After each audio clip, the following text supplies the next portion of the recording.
Bientôt 3 ans, le 15 janvier, le média aura 3 ans. Considéré avec mépris par la presse installée, donné pour mort à plusieurs reprises, nous sommes toujours debout, avec derrière nous une audience toujours plus grande. Ce média, c'est celui des monteurs, réalisateurs, techniciens de plateau, community managers qui construisent, améliorent nos formats, les rendent plus viraux, plus identifiables, plus forts. Et aussi, c'est le travail des journalistes, en particulier les jeunes journalistes. C'est en tout cas notre pari. Partagez-le avec nous en vous abonnant à nos pages, en poussant nos contenus, mais aussi en nous faisant un don de fin d'année pour ceux qui peuvent se le permettre.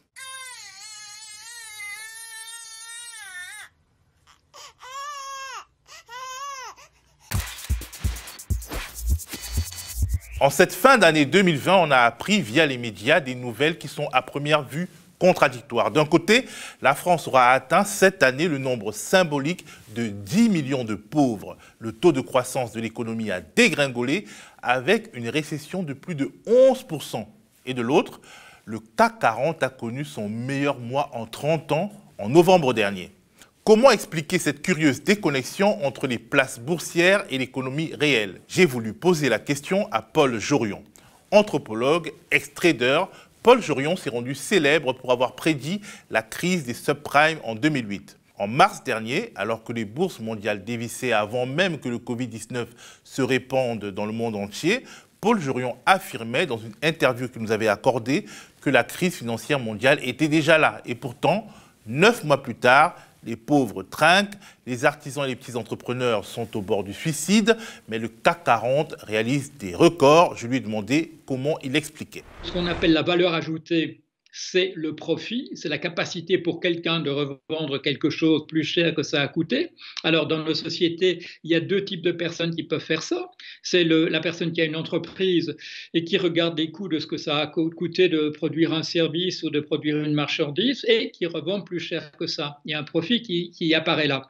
Alors il peut y avoir ce qu'on appelle un marché secondaire, c'est des gens qui achètent aux entreprises et qui revendent. Ce sont des marchands qui revendent plus cher. Voilà. Alors, on a des profits. Ces profits, ils sont à un certain endroit. Ces profits peuvent servir, en fait, de pouvoir d'achat.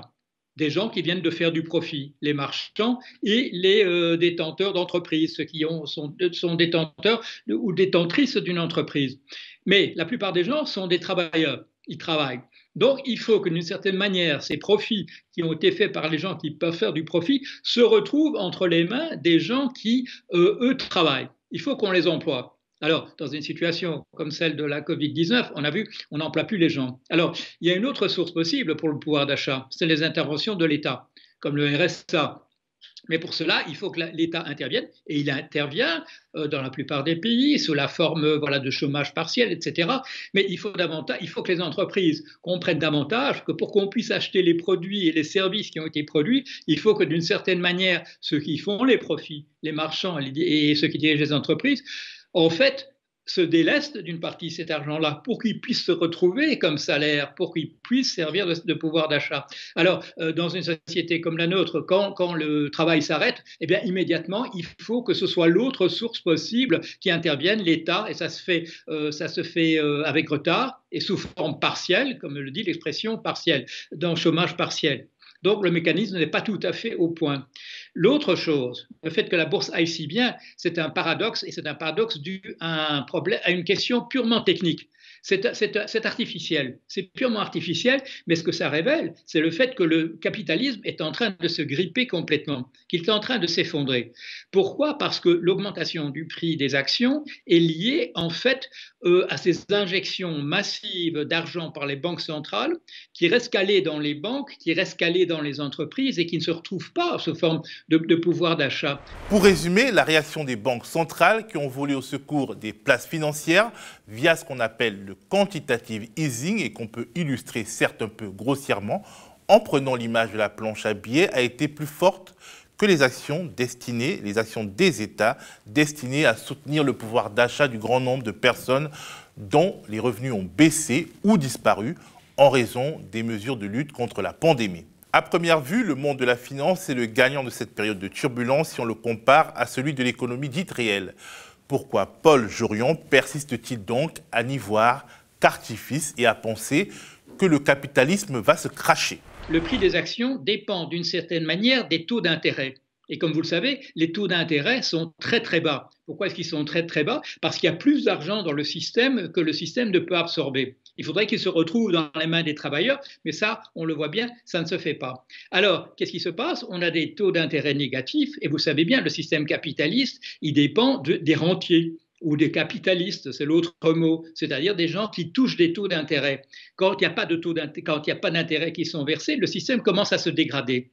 Et ce qui se passe aussi en parallèle, c'est que le prix des actions va augmenter. Paul Jorion nous explique pourquoi, dans ces conditions spécifiques, le prix des actions monte et pourquoi ce gonflement est en réalité une sorte d'illusion d'optique. Tout tourne autour de la manière dont est calculée justement la valeur d'une action. Une action dans une entreprise étant une sorte d'anticipation de sa rentabilité future. Paul Jorion nous explique comment la valeur d'une action est calculée en temps normal, c'est-à-dire quand les taux d'intérêt sont intéressants, mais il nous explique aussi comment la valeur de la même action est calculée dans des moments comme ceux que nous vivons. Le prix d'une action, c'est tous les dividendes qui vont venir, qu'on peut additionner, et ça représentera en gros la valeur de l'action. Elle va me donner 5 € l'année prochaine, 5 € dans 2 ans, 5 € dans 3 ans. Et quand on fait le calcul, on escompte ces sommes, ces 5 € de chaque année. C'est-à-dire que le 5 € de l'année prochaine, on le calculera à 4,80. Celui de 5 € dans 2 ans, on le calculera à 3,70 et on va additionner comme ça. Et quand on arrive à 10 ans ou 20 ans, il n'y a plus de calcul à faire parce que ça se résume à des centimes. Bon, alors une fois qu'on a compris ça et que maintenant on sait que les taux d'intérêt sont négatifs, quand tu fais le même calcul, l'argent, les 5 € en un an, en réalité, ils valent 6 €. Le 5 € dans 2 ans, il valent 7 €. Pourquoi? Parce que si tu mets ton argent maintenant, si tu mets les 100 € maintenant à la banque, l'année prochaine, ils auront perdu la valeur parce qu'il y a un taux d'intérêt négatif. Ils ne vaudront plus que 97 ou 96, etc. Le taux d'escompte est devenu négatif. Ce qui veut dire que quand tu fais maintenant le calcul de la valeur d'une compagnie, les 5 € dans un an, tu les additionnes non pas comme 4,80 mais comme 6, ceux de l'année suivante pas comme 3,70 mais comme 7 et ainsi de suite. Ce qui te gonfle le prix de l'action. Alors tout ça est fondé sur une illusion, c'est qu'il y aura toujours des versements de dividendes alors que l'entreprise peut capoter. Mais on n'intègre pas la faillite d'une entreprise dans le calcul de ses actions. Si finalement ça se fait, on vend l'entreprise à la casse, il y a un peu qui revient aux actionnaires, etc. C'est-à-dire qu'il y a une illusion qui fait, avec ce prix élevé, on a l'impression que ça ira pour toujours et que ça ira toujours mieux. Alors que l'économie nous montre qu'on est en train de capoter entièrement. Et ça, donc, quand je dis que c'est un symptôme du capitalisme en train de s'effondrer, c'est exactement ça. C'est ça. Ce capitalisme, à partir du moment où il y a des taux d'intérêt qui sont négatifs, le rentier, il est assassiné. C'est l'euthanasie du rentier, comme disait Keynes. Et le prix des actions devient n'importe quoi. Ça ne représente plus rien de la réalité, de la véritable valeur des entreprises. Cette idée des actions en bourse comme étant un baromètre de l'économie, ça ne marche que quand l'économie marche, que quand les taux d'intérêt sont positifs, mais pas du tout quand le système est en train de capoter entièrement. Alors qu'est-ce qu'on voit dans des situations comme celle-là? Eh bien, l'État est obligé d'intervenir. Le pouvoir d'achat est de plus en plus, par le RSA, par d'autres biais, c'est de plus en plus des interventions de l'État. Mais ce qu'il faut voir aussi, c'est que ça ne coûte plus rien à l'État de le faire. L'État peut emprunter et comme il ne paye pas d'intérêt là-dessus, au contraire, quand on émet une obligation maintenant à taux d'intérêt négatif, ça rapporte plutôt que ça ne le coûte. Par conséquent, il y a une nationalisation de fait de l'économie qui se passe, il ne faut surtout pas le dire à ceux qui dirigent l'économie, qui est en train de se faire automatiquement à cause de cette histoire de taux d'intérêt négatif et qui sont dus au fait que les injections d'argent par les banques n'arrivent pas là où elles devraient aller, c'est-à-dire aux travailleurs et aux travailleuses et aux consommateurs. C'est parce que l'économie ne joue plus le jeu. Elle croit qu'on peut faire fonctionner une économie entièrement avec des achats de luxe de ceux qui font véritablement le profit sans qu'il y ait transvasement de ces profits, de ces bénéfices vers la population. Alors, si on comprenait ça au niveau de ceux qui nous dirigent à ce moment-là, ils pourraient essayer de redresser la barre. Mais ce n'est pas dans leur tempérament de manière générale et je ne crois pas que ça va se passer. En gros, la thèse de Jorion serait que les capitalistes, les rentiers, les tenants du système économique actuel sont en train de tuer la poule aux œufs d'or, c'est-à-dire la société de consommation qui les a fait rois parce qu'ils se refusent à faire circuler l'argent. La rapacité des acteurs capitalistes aurait-elle déjà commencé à tuer le capitalisme, remettant de fait les États au centre du jeu? Pour le moment, ceux qui se vendent entre eux des actions à des prix excessifs, ils ont l'air de faire des profits. Mais c'est un jeu de chaises musicales. Celui qui se retrouvera avec des actions qui du jour au lendemain ne vaudra plus rien, on l'a déjà vu à d'autres occasions, c'est celui-là qui va ramasser, qui va tout ramasser. Donc c'est une patate chaude qu'on est en train maintenant envoyer de l'un à l'autre. Est-ce que les rentiers tirent mieux leur épingle du jeu que les travailleurs aujourd'hui, en décembre 2020? Non. Non, pour le moment, ce sont les rentiers qui. Non, pour le moment, ce sont les rentiers qui payent essentiellement, parce que ça ne rapporte plus. Il y a un truc qu'on appelle les junk bonds aux États-Unis, voilà, on appelait ça les obligations pourries. Normalement, sur ça, sur des entreprises qui étaient un peu menacées, ça rapportait du 12, du 15%. Maintenant, c'est tombé à du 3 ou du 4%. Non, le rentier est véritablement en train d'être assassiné. On le comprend bien, un taux négatif, c'est-à-dire qu'il perd de l'argent tous les jours. Mais tout le monde est en train de perdre parce que nous avons tous un intérêt lié d'une manière ou d'une autre au système capitaliste. Si nous allons travailler, il faut qu'il y ait un capitaliste quelque part qui libère l'argent et pour payer les travailleurs. Mais l'ensemble du système est en train de capoter entièrement. Et en fait, elle a commencé à capoter dès qu'on a eu en 2009. Enfin, il y a un effet avec retard maintenant, il y a un délai. Mais à partir du moment où on a injecté les banques centrales, de l'argent dans l'économie pour que ça arrive dans l'économie véritablement et que ça n'y arrive jamais, que ça sert à des petits jeux, d'acheter des obligations ou d'acheter des actions, en fait, c'est déconnecté de l'économie. Et à partir de ce moment-là, on a dit, bon, ça repart en 2009, etc. Mais le système, en fait, a continué sur sa lancée, il a continué à se détériorer. Mais de manière pratique, dès le début de cette séquence historique, les places boursières mondiales ont paniqué et décroché avant même que l'épidémie ne s'étende en Europe. Comment sont-elles parvenues à se stabiliser? Parce que là, elles se sont stabilisées, elles sont même montées. Techniquement, comment cela a pu se faire? C'est l'argent qu'ont injecté les banques centrales pour justement essayer de parer la crise elle-même. Mais l'envoyer sur les marchés financiers, ce n'est pas l'endroit. C'est dans le RSA qu'il faut le mettre, c'est dans le chômage partiel, parce que c'est là qu'il y a le pouvoir d'achat. C'est quand les gens achètent des marchandises et des services que l'économie peut véritablement fonctionner. Quand les banques centrales ont distribué de l'argent à partir de 2009, il n'y a que 40% de cet argent-là qui s'est retrouvé dans l'économie. Les 60 autres pourcents ont servi uniquement à alimenter de la spéculation entre les banques elles-mêmes. Donc, quelque part, on peut avoir l'impression que le capitalisme, disons les grandes entreprises cotées, sont en train de gagner la partie, mais ce que vous expliquez, c'est que c'est un gain qui est provisoire et qui se terminera en défaite. C'est une illusion, c'est une illusion. C'est un artefact, comme on dit. C'est un truc artificiel. C'est la simple transmission de ces taux d'intérêt négatifs à l'intérieur du mécanisme traditionnel de valorisation, de calcul de la valeur d'une action. Mais c'est déconnecté de toute réalité. Mais demain, imaginons que la crise survient, qu'elle est profonde. Est-ce qu'on peut considérer que quelque part, les entités les mieux organisées, c'est-à-dire les grandes entreprises cotées en bourse, seront les leviers sur lesquels les États vont s'appuyer pour faire relancer la machine, là où les États ne peuvent pas aider individuellement les petits commerçants, les petits entrepreneurs, et que d'une manière ou d'une autre, les grandes entreprises seront les gagnantes de la stabilisation post-Covid? Oui, mais comme je le disais, il y a quelque chose qui est en train de se passer au niveau du capitalisme et au niveau des États.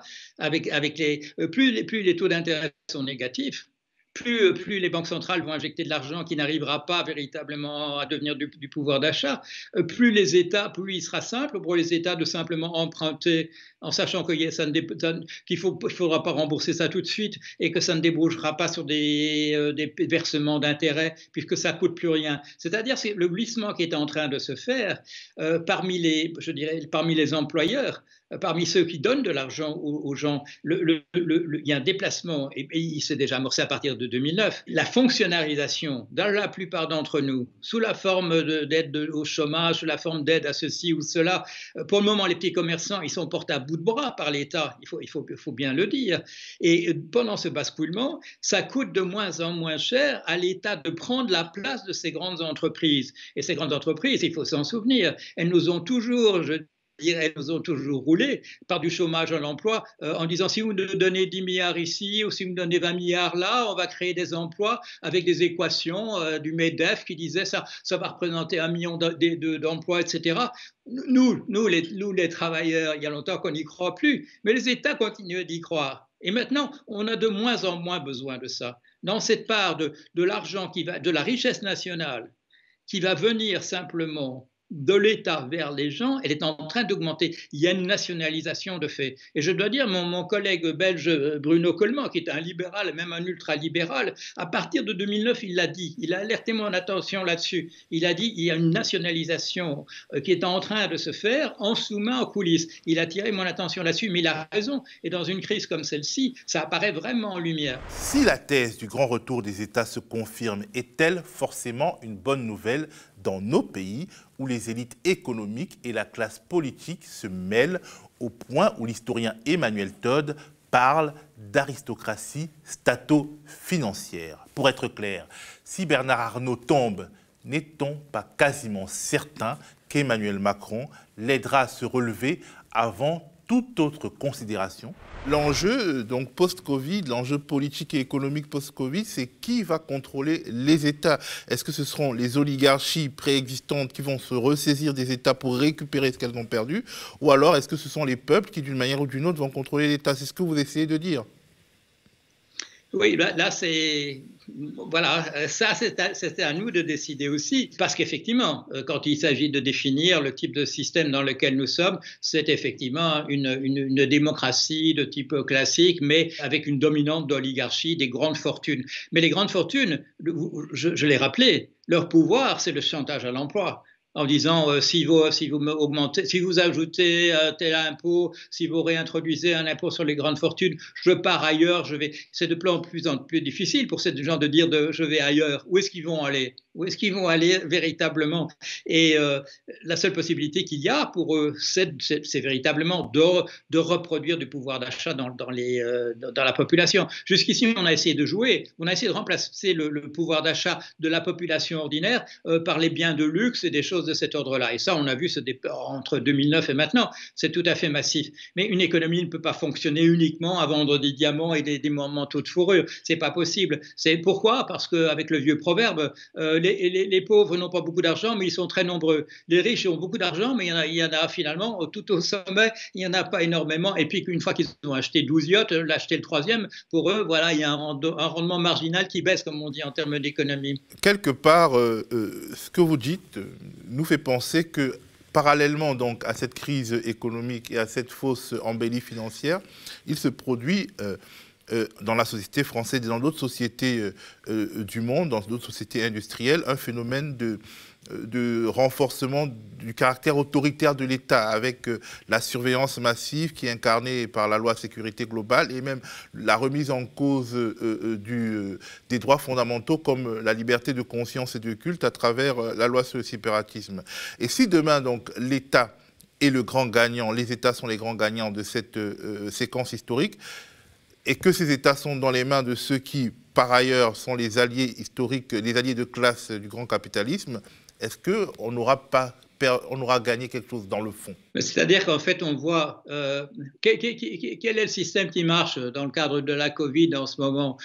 C'est le système chinois. Et en fait, ce qu'on voit, c'est qu'on va vers ça échappe à personne. Et en fait, le mouvement de fond, c'est que l'ensemble des pays, s'ils veulent survivre, sont en train de glisser vers quelque chose d'une organisation efficace comme celle à la chinoise. Et comme on le sait aussi, la Chine, d'une certaine manière, c'est la chose qui se rapproche le plus aujourd'hui du socialisme tel que John Maynard Keynes le proposait. Mais c'est aussi un système assez dur vis-à-vis de ses citoyens, avec justement une surveillance, avec des excès ici et là, dans la manière dont on gère les affaires.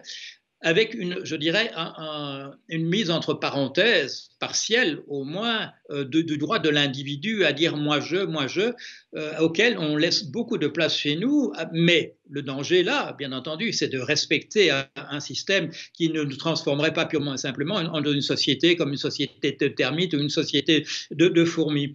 Mais je dirais qu'il y a une convergence de fait, pas visible en surface chez nous, visible tout à fait en surface en Chine, vers un système qui fonctionne. Et ça, on pourrait dire, c'est un peu la pression qu'exercent toujours les choses telles qu'elles sont sur les modèles ou sur les inventions qu'on fait, sur les idéologies, pour aller vers quelque chose qui fonctionne. Pourquoi? Parce que les gens, sinon, ils descendent dans la rue et on ne peut pas garder les gens dans la rue indéfiniment en train de protester, de casser éventuellement des choses et ainsi de suite.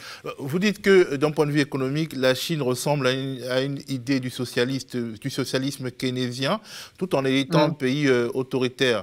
Mais d'autres analystes considèrent que la Chine est le symbole même du capitalisme autoritaire, avec des grands écarts entre une oligarchie qui se renforce et finalement des classes populaires qui sont non seulement stabilisées à un niveau de revenu acceptable, mais pas suffisant, et fliquées, menacées, enfermées en gros. Oui, moi je n'y crois pas à la Chine comme système capitaliste. La Chine communiste, elle vient d'un autre endroit. Elle a été opportuniste quant à l'accès au marché financier, c'est-à-dire elle a permis la création de bourses, elle a permis à des petits entrepreneurs d'emprunter, etc. Mais c'est un système capitaliste sous haute surveillance à l'intérieur de Chine. Et je ne veux pas dire surveillance comme vis-à-vis des Ouïghours dans la province très, très orientale de la Chine. Non, pourquoi est-ce que quand on nous dit il y a une très grande crise du logement en Chine, le marché de l'immobilier en Chine va dégringoler, la bourse de Shanghai va tomber à zéro, etc. Et la semaine suivante, il ne se passe rien du tout. On a vu ça des dizaines de fois ces années récentes. Pourquoi? Parce que c'est un parti communiste qui dirige et qui, la semaine suivante, il ferme la bourse de Shanghai. Et si les petits spéculateurs perdent de l'argent, ça ne fait ni chaud ni froid. C'est un système qui, parce qu'il est autoritaire, réagit au quart de tour à des problèmes économiques. Je ne vous cache pas qu'à ce stade de cet entretien avec Paul Jorion, j'ai été très déstabilisé devant ce qui ressemble à un éloge du modèle chinois, même s'il s'en défend. Face à la crise environnementale, à un probable effondrement économique, aux crises sanitaires d'aujourd'hui et de demain, à la compétition entre nations, peut-on finalement considérer que l'efficacité supposée est préférable à la liberté, aux libertés publiques? Ce qui va naître sur les cendres du capitalisme néolibéral, s'il finit par s'effondrer, sera-t-il fatalement des autoritarismes étatiques, des systèmes centralisés et peu soucieux des libertés individuelles? Continuons le débat dans les commentaires.